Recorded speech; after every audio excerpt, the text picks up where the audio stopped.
Hello everyone, welcome to my channel. In the previous video, we have done question number 1 to question number 5 of exercise 13.2 of chapter surface areas and volumes. In this video, we will do question number 6 to 11 of the same exercise. तो हम आज इसके सारे remaining questions करेंगे and there are two formulas which we are going to use in the exercise. The first is curved surface area which is 2 pi RH. मैंने समझाया था ये कैसे था, CS से 2 pi r bracket r plus h और h plus r. Okay, now question number 6th is keep the books with you. Books अपने साथ रख के बैठिए ताकि क्वेश्चन आप साथ साथ रीड कर सकें. I am dictating the questions for you. Curved surface area of a right circular cylinder is 4.4 meters square. There is a cylinder whose curved surface area is 4.4 meters square. The radius is given as 0.7 meter and the height is missing. It is very easy question. So curved surface area it is given as 4.4. अभी मैंने units हटा दिए हैं for time being. Write down the formula 2 pi RH. Put the values and you will get the value of height. So after putting the values, I have written this 0.7 as 7 by 10. So cancel out this 7. So we get 44 by 10h. It is equal to 4.4. Remove this decimal, simplify this, you will get, you can remove the decimal or simplify without removing. So it is 4.4 into 10 upon 44. 4.4 into 10 is 44. So it is 44 by 44. That comes out to be 1. So height of the cylinder, height, it comes out to be 1. Now write down the units, 1 meter. So it is very easy question. Let's move to the next question. Question number 7. There is a circular well. There is a circular well. एक well है जिसका inner diameter, well देखो ऐसी होगी, मैं आपको एक glass show कर रही हूँ. वेल इस तरह है, सिलेंड्रिकल वेल है या सर्कुलर वेल है, इस तरह से होगी. तो जो इसका इनर डायमीटर है that is given. The diameter of the well is 3.5 metre. So find out the radius. Radius is 3.5 by 2. We are given the depth of the well. जो डेप्थ है इस वेल की, अगर ये वेल एज्यूम करते हैं, जो इसकी डेप्थ है वो हम सिलेंडर में बोलते हैं height. Okay, so I have written height. So height और the depth is 10 metre. The first part is find out the inner curved surface area. Write down the formula, put the values and find out the answer. So 3.5 by 2, you can also write down this as 35 by 20 into 10 meters square. So 2 gets cancelled. 22 by 7 into, I am writing this as 35 by 10 into 10 meters square. Cancel out this 10, cancel out 7 and 35. So you get the answer as 110 meter square. So inner curved surface area, it comes out to be 110 meters square. Now the second part of the question is find the cost of plastering the inner curved surface at the rate of ₹40 per meter square. इस well को अंदर से plaster करना है and the cost of plastering 1 meter square is given. We are given the cost of plastering 1 meter square. The cost of plastering 1 meter square, it is given as ₹40. और जो inner area है वो है 110 metre square. So the cost of plastering 110 meter square, it is equal to ₹40 into 110. Okay, so it comes out to be ₹4,400. This is also an easy question. Let's move to the next question. Now the next question is, in a hot water heating system, there is a cylindrical pipe of length 28 meter and diameter 5 centimeter. There is a hot water heating system. एक cylindrical rod है पानी गर्म करने के लिए जिसकी length दे रखी है. So I have written height. So it is 28 meter and the diameter is 5 centimeter. So find out the radius. It is 5 by 2 centimeter and convert the centimeter into meter. So it becomes 5 by 200 meter, which is 1 by 40 meter. Now we want to find the total radiating surface in the system. बेटा जो भी road होती है heating road, उसमें जो radiating surface है that is the curved portion. So we need to find out the total radiating surface which is equal to CSA. So write down radiating surface. So put the value, write down the formula. Radiating surface is equal to curved surface area which is equal to 2 pi RH. Put all the values, radius, height and pi, and after that simplify this and find out the answer.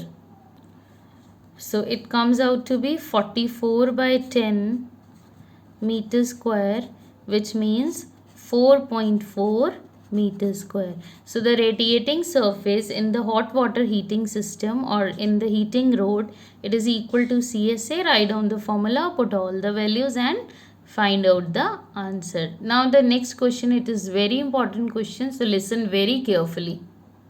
Now in the next question, it is find the lateral or the curved surface area of a closed cylindrical petrol storage tank. There is a tank जिसके अंदर petrol रखा हुआ है and it is closed. Closed मतलब उसमें top और bottom दोनों है, जैसे ये है, इसमें टॉप भी है, क्लोज है और बॉटम भी. सो टॉप एंड बॉटम दोनों तरफ से वो दोनों प्रेजेंट हैं. So it is a closed cylindrical tank जिसका डायमीटर है 4.2 मीटर और जिसकी हाइट है 4.5 मीटर. हमें फाइंड आउट करना है इसका curved surface area. So first of all find out the radius. Radius will be 4.2 by 2 meter which is 2.1 meter. Write down the formula and put the values. So the formula is 2 pi RH, pi is 22 by 7, radius I have removed the decimal, so it becomes 21 by 10. Height के भी मैंने decimal remove किए हैं, सो 45 by 10. Simplify this, cancel out this 7 and 21, you get 3 here. Simplify and the answer comes out to be 59.4 meter square. First part तो easy था, अब second part को बहुत ध्यान से समझना है. Now the second part is how much steel was actually used if 1/12 of the steel actually used was wasted in making the tank. अब ये जो टैंक है, क्लोज्ड टैंक जिसमें टॉप और बॉटम दोनों हैं, ये टैंक बना है स्टील से और हमें ये कहा है कि जो हमने स्टील यूज़ किया था उसका 1/12 ऑफ स्टील वो वेस्ट हो गया. अब जो स्टील है उसकी शीट ली होगी और वो शीट रेक्टेंगुलर शेप की होगी. अब जब इस टैंक को बनाया गया एक रेक्टेंगुलर शीट से, जब एक सिलेंडर बनाया गया, उसको रोल करके उसमें टॉप लगाया, उसमें बेस लगाया, तो कुछ ना कुछ शीट वेस्ट हो गई. तो वी आर गिवन कि जो एक्चुअली यूज्ड हुई थी शीट उसमें से 1/12 वेस्ट हो गई. So we want to find out how much sheet was used, how much steel is used in making the tank. जब भी टैंक बना उसके अंदर कुछ वेस्टेज हुई, वो वेस्टेज थी 1/12 ऑफ द टोटल एरिया. ठीक है, तो हमें फाइंड आउट करना है कि इस टैंक को बनाने में कितना स्टील यूज हुआ. So you have to write, so you need to write let the steel which is actually used it is x metre square. हमने माना कि जो हमने एक्चुअली शीट लिया था वो था x मीटर स्क्वायर, जिसमें से वेस्ट हुआ 1/12 of this total which means 1/12 of x. ये स्टील हमारा वेस्ट हो चुका है. Now the steel actually used in making the tank, ये तो एक्चुअली जो स्टील की शीट यूज़ की थी उसका एरिया है, ये वेस्टेज है, और ये है टैंक बनाने में कितना यूज़ हुआ. So that is total minus wastage. Total is x and the wastage is 1/12 of x. Take 12 LCM, so we get here 12x minus x upon 12 which means 11x by 12. अब ये जो area है steel का वो हमारा use हुआ है tank बनाने में. और टैंक में कौन कौन से पोर्शन इंक्लूडेड हैं? So it means 11x by 12 it is equal to TSA। जो हमारा टैंक है वो क्लोज्ड टैंक है और क्लोज्ड टैंक का एरिया बनेगा total surface area. So it means we need to find out the TSA first of all. तो पहले TSA निकालते हैं और फिर इसमें पुट करेंगे। Now the formula for TSA is 2 pi r then bracket h plus r। ठीक है, अब इसमें सारी वैल्यूज पुट कर दो। 2 इंटू 22/7, रेडियस था हमें जो दिया था 2.1, so you can write 21/10। Height is 4.5, so I am writing 45/10 plus 21/10 और यूनिट्स है मीटर स्क्वायर। ठीक है, आप यूनिट्स अभी ना लगाओ, लास्ट में कर सकते हो mention. So cancel out this, तो ये आ गया 44 इंटू 3/10। यहाँ 10 को LCM ले लो, so we get 45 plus 21 bracket closed metre square. Simplify करिए इसको, so we get 132/10 into 66/10 and after simplification you will get 8712/100 meter square, so which is 87.12 metre square. अब TSA आ गया। अब हमने अभी फाइंड आउट किया था कि TSA is equal to 11x/12। ये स्टील का वो पार्ट है जो टैंक में यूज हुआ and this is equal to TSA। So put this value here, so we can write which implies 11x/12 is equal to 87.12. So we need to find out x। हमें find out करना है कि actually कितना steel use हुआ, जिसमें से 1/12 waste हो गया और जो रिमेनिंग स्टील था वो यूज़ हुआ टैंक बनाने में। तो एक्चुअली जो इनिशियली हमने स्टील लिया था वो x था and we need to find out this x। So 87.12 into 12/11। So जब आप इसको सिंप्लीफाई करोगे ये 11 से कैंसिल हो जाएगा and you will get the answer as 95.04। Question क्या था, हमने स्टील यूज़ किया है एक टैंक बनाने के लिए। जितना स्टील हमने ओरिजिनली लिया था उसका 1/12 वेस्ट हो गया और जो बच गया वो सिलेंडर बनाने में यूज़ हुआ। तो we wanted to find out the steel which is actually used और हमने लिखा था the steel which is actually used is x metre square. So we have got the value of x. The steel which is actually used is this. So write down the answer at the last. Therefore, steel which is actually used is equal to 95.04 meter square. It is very important question. एक बार दोबारा से इसका solution देखो, इसको समझो and then start the next question. Now the next question is, in the given figure there is a figure which is given. It is like this. एक cylindrical shape का figure दिया है book में. So this figure is given. In the given figure you see the frame of a lampshade. This is the frame of a lampshade. It is to be covered with a decorative cloth. इसको कपड़े से cover करना है decorative cloth से। अब वो किस तरह से करना है, सबसे पहले तो दे रखा है the diameter is 20 centimeter and the height is 30 centimeter and a margin of 2.5 centimeter is to be given for folding it over the top and the bottom of the frame. Top और bottom से हमें कपड़ा जो हमें cloth लेना है decorative, इस height के अलावा 2.5 सेंटीमीटर टॉप पे एक्स्ट्रा लेंगे और 2.5 सेंटीमीटर बॉटम पे एक्स्ट्रा लेंगे फॉर फोल्डिंग। तो नीचे की तरफ से भी क्लोथ फोल्ड होगा और ऊपर की तरफ से भी क्लोथ फोल्ड होगा। सो हमें जो total height of the cloth है वो फाइंड आउट करनी है। Now the question is find how much cloth is required for covering this lamp shade. जो मुझे क्लोथ लेना है वो कैसे लेना है, एक ऐसा क्लोथ जिसका डायमीटर सेम रहेगा और जिसकी हाइट रहेगी ये 30, दिस इज़ 30। इसके ऊपर मुझे मार्जिन चाहिए 2.5 और इसके नीचे की तरफ भी मुझे मार्जिन चाहिए 2.5। So this will be the total height और the length of the cloth. So okay, so find out this total length of the cloth. हम एज्यूम करेंगे कि जो वो क्लोथ है हमने अभी फोल्ड नहीं किया है। अगर हम उसे बिना फोल्ड किए हुए देखें तो ये हाइट बनेगी, diameter will remain the same and we will find out the curved surface area. हम इस क्लोथ का कर्व्ड एरिया निकाल लेंगे and we will get the total area of the cloth which is required. तो ये जो हमें क्लोथ का एरिया चाहिए ये CSA से आएगा. So for that find out the radius which is 20/2 which means 10 centimetre. तो डायमीटर आ चुका है, डायमीटर गिवन था, रेडियस आ चुका है, height is 30.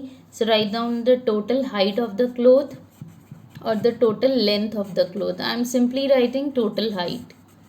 Before that, write down margins also. You can write down the margin at top and bottom. Okay, मैं उसको नहीं लिख रही हूँ. You can write down that 30 centimetre plus 2.5 plus 2.5. अगर मैं क्लोथ की हाइट देखूँ तो मुझे मार्जिन टॉप और बॉटम से चाहिए. So it is 35 centimetre. So the cloth is like a cylinder with the height as 35 centimeter and the radius as 10 centimeter. So right after that, cloth required is equal to 2 pi RH, which means curved surface area. तो हमने cloth का curved surface area निकाला which means 2 into 22/7. The radius is 10 and the height is 35. And the units, क्योंकि area है तो square unit है, centimetre square, इसे cancel कर दो. You will get 5 here. Simplify this, the answer is 2200 centimetre square. तो ये हमें क्लोथ का एरिया चाहिए for this lamp shade. Now the last question of the exercise. The question is, question थोड़ा सा लेंथी है बट सॉल्यूशन ईजी है. The students of a vidyalaya were asked to participate in a competition for making and decorating pen holders in the shape of a cylinder with a base using cardboard. बेटा pen holder बनाने हैं cardboard से. Pen holder में आपको पता है कि top नहीं होता है, टॉप से खाली होता है. जैसे ये ग्लास है हमारा, टॉप नहीं होता है बट बॉटम होता है, बेस होता है. तो कार्डबोर्ड जो यूज़ होगा वो कर्व्ड एरिया में यूज़ होगा इस तरह से, और इसके बेस में यूज होगा बट वो टॉप से खाली होगा. So the students of a vidyalaya, vidyalaya mean school, they were asked to participate in a competition for making and decorating the pen holders. बच्चों को पेन होल्डर्स बनाने हैं सिलेंड्रिकल शेप के कार्डबोर्ड के साथ. Each pen holder was to be of the radius 3 centimetre. जो radius है pen holder का वो रहेगा 3 सेंटीमीटर. जो हाइट है पेन होल्डर की that is 10.5 centimeter. Okay, then it is given the vidyalaya was to supply competitors with the cardboard.